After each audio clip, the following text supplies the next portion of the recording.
the next little bit will sort of be between me and Diane and Craig. Diane, just a test here, and Craig, this is your Australopithecus boisei, and it's a beautiful specimen, even though it's sort of made of fiberglass. It reminds me of an actual human skeleton that I have, which was beautifully made up, the precursor to this one, and I had it stolen. Now, I don't know if you've ever had to make insurance claims on a stolen skeleton, but I've been assured by the insurance company it's not all that common. Yes, even though we will be taking out insurance policies on all the fossils that have been transferred to the museum. Oh, what a nightmare. It reminds me of the last ones. You see, we had to get the police in on it, verify it was stolen, all of those things. And then the insurance company rang us up and said, could we come and see you, sir? We've never had a claim on a skeleton before. And so he came and he inspected all of our bones and all of these things. We were genuine collectors. And then he said, do you mind if I ask you a few questions? I said, no. He said, go right ahead. I said, go right ahead.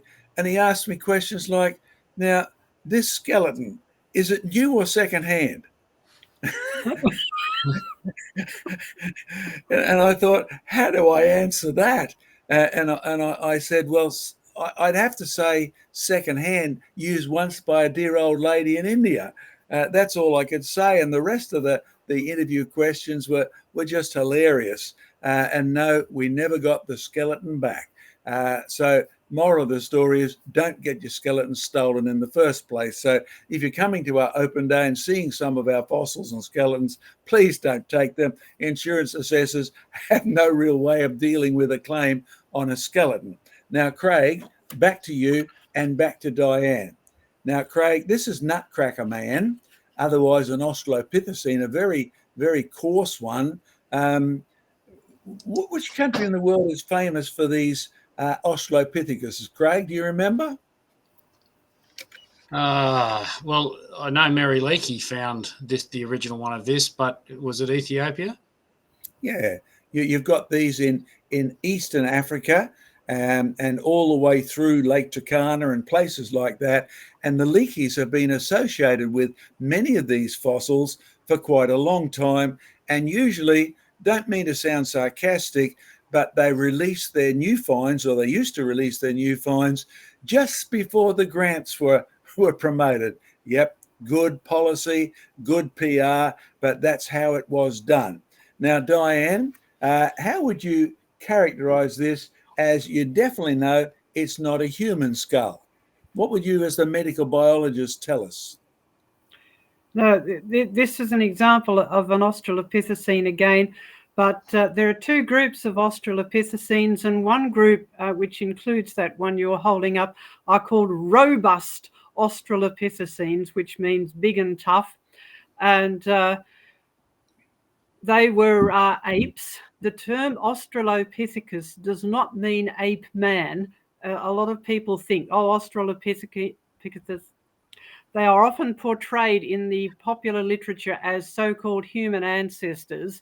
But Austral means just southern. It doesn't specifically refer to Australia.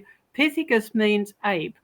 And the reason these are called robust Australopithecines is because, well, for a start, they are big and chunky, but also they have that very distinctive crest on the top of the head, which is a muscle attachment site, and also the enormous jaw.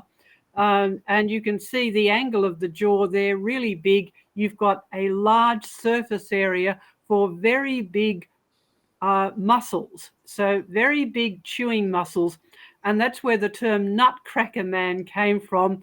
People looked at this thing and thought, well, he must have eaten lots of really tough food, and his jaws acted like a big nutcracker, and he could just crack and crunch on anything that was big and tough, including things like shellfish, not necessarily just nuts.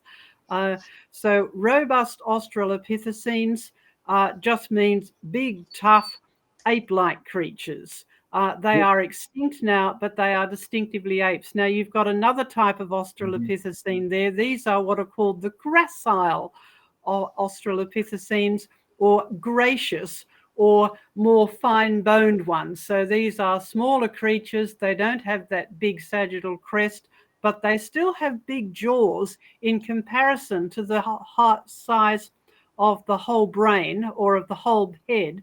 And you can see quite a small brain case. So again, these are fully ape. There's no evidence that these are human ancestors. They are simply dead apes or extinct apes. And we shouldn't be surprised about that. There are lots of extinct other types of animals. So why shouldn't there be extinct apes? Apes live in Africa. These days, finding extinct apes in Africa should be no surprise to anybody. It's only because they want to tell a story about humans evolving from apes that we have these connections which are made in the popular literature but not found in the actual evidence. Diane, these pygmy chimp type present day ones, yes. What's the connection between their brain capacity and the Australopithecus brain capacity? What sort of space brain-wise do these creatures characteristically have, whether they've got big robust jaws or they're extinct, or like the pygmy chimps, they're basically still here? How does that differ, say, from us in a present day skull, which is this one here? How do we compare with those skulls of claimed ancestors? Well, the first one you were holding up there, that's a modern chimpanzee, which has a brain size, yes, that's about 450 cubic centimeters, which is about a third of a modern day human skull. So the Australopithecines are a third to a half the size of a modern human brain size, and you've got to look at the overall proportions of it as well as the cranial capacity. But there is a big difference between the cranial capacity, or how much brain space you've got, from a chimpanzee to a human being, and the Australopithecines are definitely down there in the chimpanzee range, in the ape range, not in the human range. Back to me again, because here's one that Joseph held up, and it is a great copy, obviously, of the Neanderthal man, the classic find. But Diane, I'm going to hold up the other one in our collection, which is Cro-Magnon as well, because you did some superb work on the brain capacity, because with these creatures, you hold them up, you've got a hole, I've got too many heads here, you've got a hole in the base, and you can actually pour liquid in, and in your medically accurate ones, the more expensive casts, you can actually get the volume of the brain capacity. So Diane, talk about these, because the most interesting thing emerges between the monkeys and chimpanzees and that, and historically the skulls of Cro-Magnon, Neanderthal, and us. Yeah, well, Cro-Magnon is quite a famous name. It's not an official scientific taxonomic label. It just refers to the fact that these were the original cavemen. So Cro-Magnon just means big cave. And these are classified as archaic human beings. They are recognized as being fully human, and they are large, as well as being found in a large cave. And if you go back to John, can you hold that one up, the Cro-Magnon? Yes. See how, right, it's got a big round head, and it is actually larger than the current average for modern humans. So this is fully human. It's got all of the human characteristics of a cranium and a full skull there.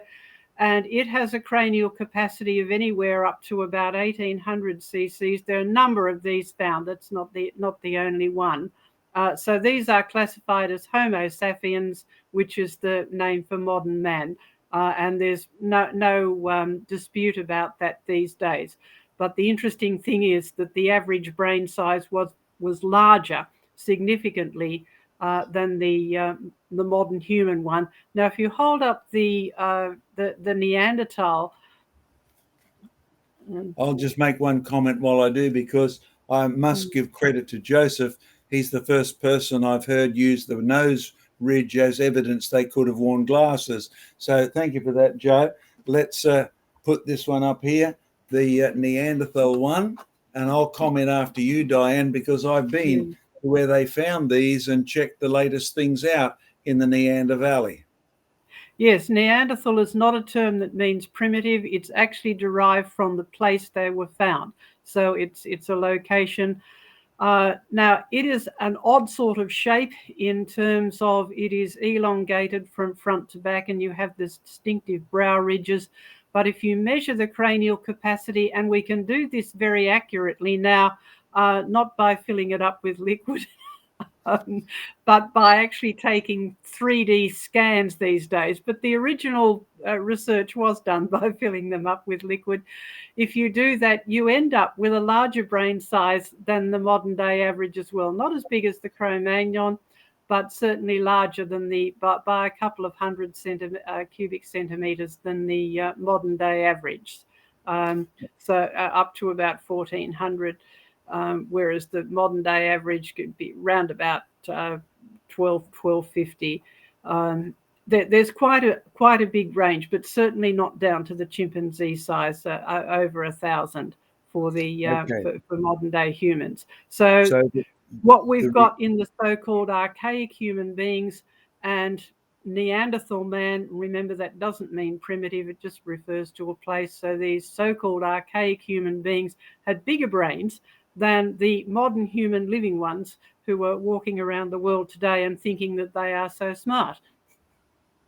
Okay, let me comment here, because in reality, what you've just said is the brain size in human skulls based on the fossils that we've got of people. And remember, these fossils are mostly coming from caves, right, or superficial deposits. So they are all technically post-flood type fossils with few exceptions.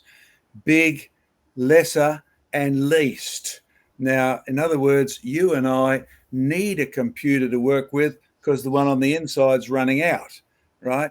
Now, catch that. It's important and it's humbling, but we used to be able to calculate things like building Noah's Ark, the amount of timber needed in here.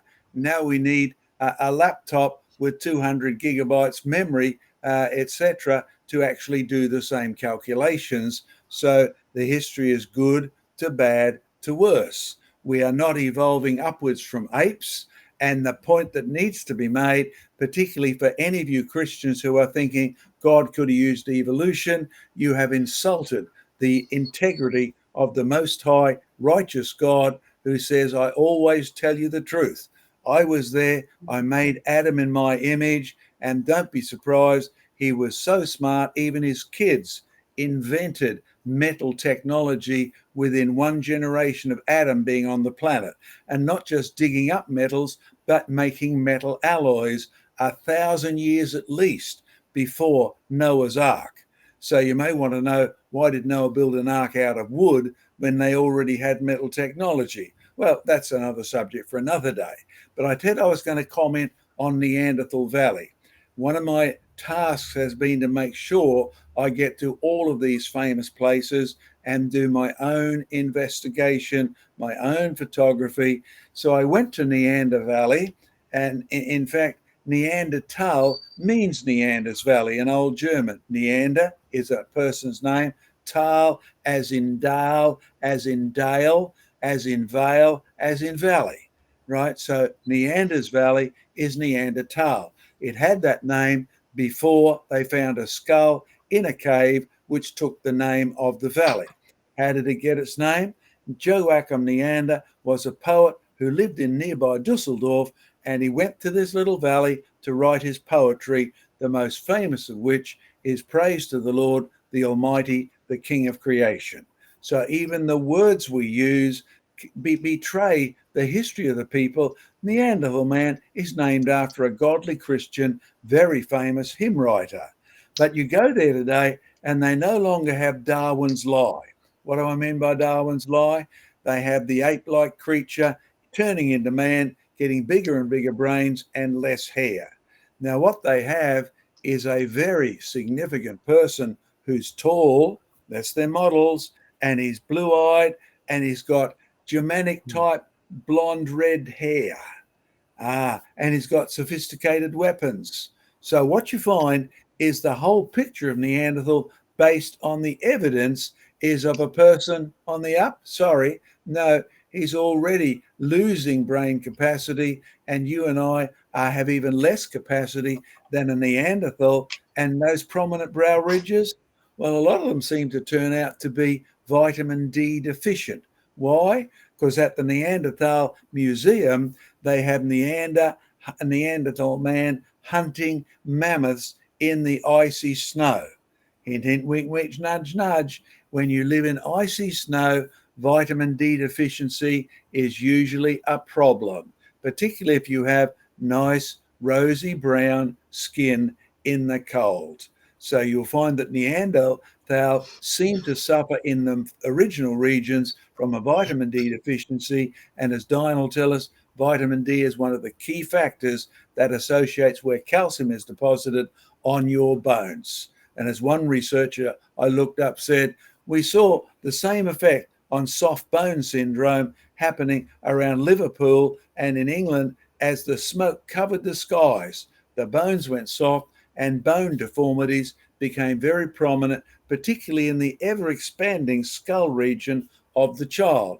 Now, Diane, before we sort of begin to round up the program, move on to questions again, tell us about skull shape in children and the evidence for design in the way the skull actually forms. It will help a lot of people out there realize that skulls are very susceptible to, well, I guess you could say, vitamin D deformities. Well, skulls are not actually one bone. Your cranium, your brain cavity is not just one bone. It's actually made up of several bones, so that when you're born, those are actually separate from one another, because there has to be room for the brain to grow and for the whole head to grow, of course. And so the separate bones are distinct from one another.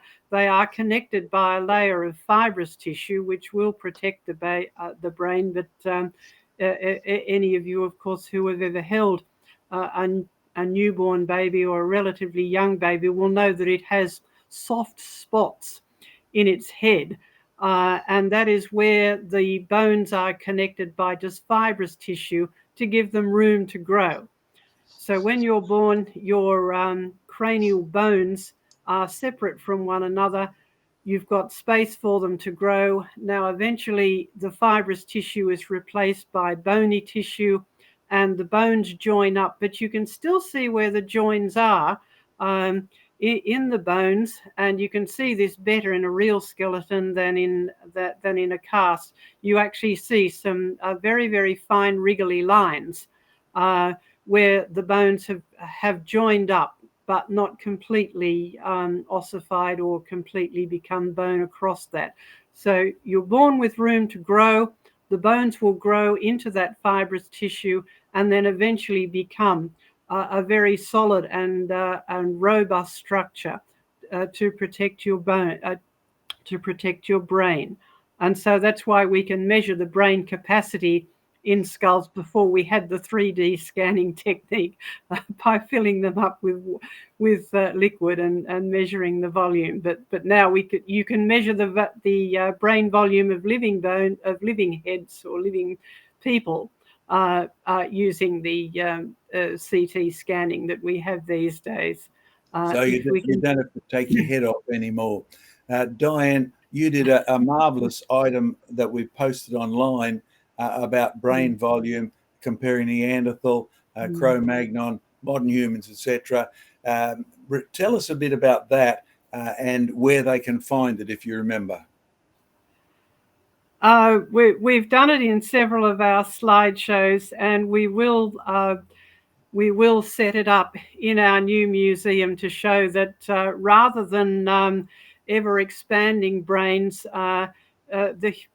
humanity is actually undergoing a brain drain.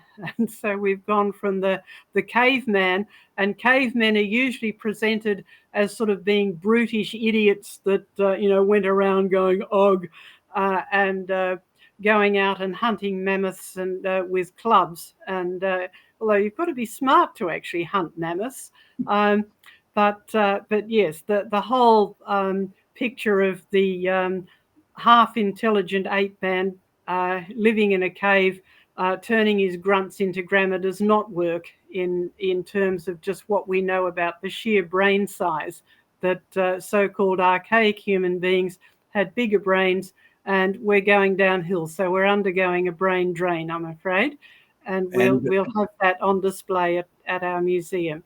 The thing that really jumps out to me with this whole thing is the weight of evidence in the last few decades has just blown away the lies that were told in the 1960s and 1970s.